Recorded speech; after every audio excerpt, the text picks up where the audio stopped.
स्वामी समर्थांच्या मठामध्ये। तर त्यासाठी आम्ही बाय रोड आलेलो आहोत गोराईपर्यंत आणि आता तिथून बोटमध्ये बसून चाललेलो आहोत। इथे आपल्याला सुंदर असा नजाराही पाहायला मिळतो आणि आपला वेळही वाचतो बोटीने गेल्यामुळे। बाय रोड गेला तर जरा टाइम जास्त जातो।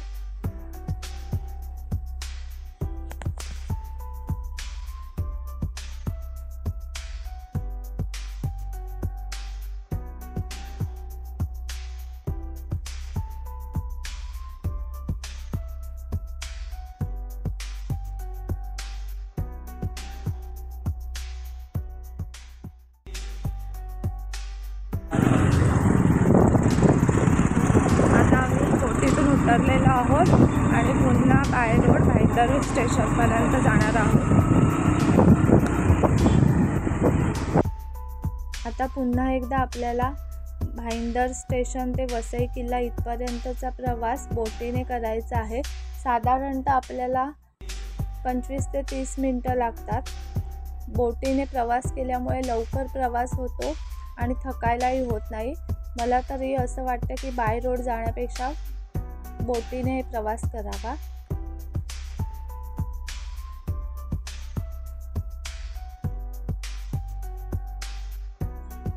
वसई किल्ल्यावरती उतरल्याच्या नंतर पुन्हा एकदा आपल्याला बाय रोड 15 मिनिटाचा प्रवास करायचा आहे। श्री स्वामी समर्थ मठ भुईगाव वसई इथे आपण आलेलो आहोत। इथे तुम्हाला सुरुवातीलाच अष्टविनायक गणपतीचे दर्शन करायला मिळेल।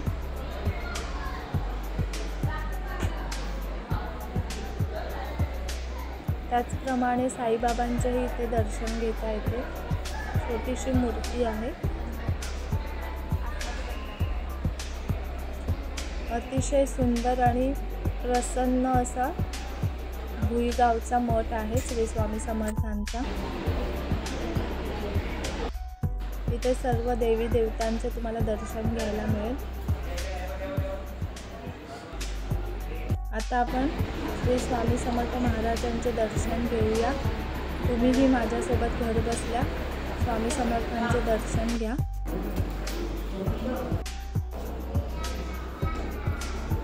अतिशय सुंदर आणि मन प्रसन्न करणारी अशी स्वामी समर्थ महाराजांची मूर्ती आहे। तुम्ही एकदा अवश्य भेट द्या या मठाला, तुम्हालाही खूप प्रसन्न असं वाटेल।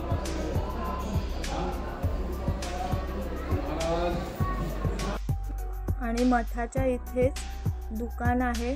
इथे तुम्हाला सर्व वस्तू उपलब्ध आहेत। अगरबत्ती, कापूर, तसेच चंदन, स्वामींचे मूर्ती आहेत, फोटोज आहेत। त्याचप्रमाणे इथे दिवे आहेत, घंटा आहे, जपमाळा देखील आहेत।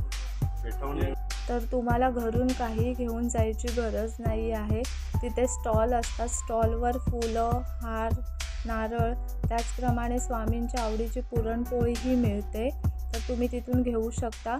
आणि दुपारच्या वेळेत जर तुम्ही गेलात म्हणजेच 12 ते 2 वाजेपर्यंतच्या मध्ये गेलात तर तिथे महाप्रसादही असतो, तर तुम्ही त्या वेळेमध्ये गेलात तर महाप्रसादाचा लाभ जरूर घ्या। तर कसा वाटला तुम्हाला आजचा व्हिडिओ आवडल्यास लाईक, शेअर, कमेंट्स करा आणि हो आपल्या चॅनलला सबस्क्राईब करायला विसरू नका। Thank you for watching my video.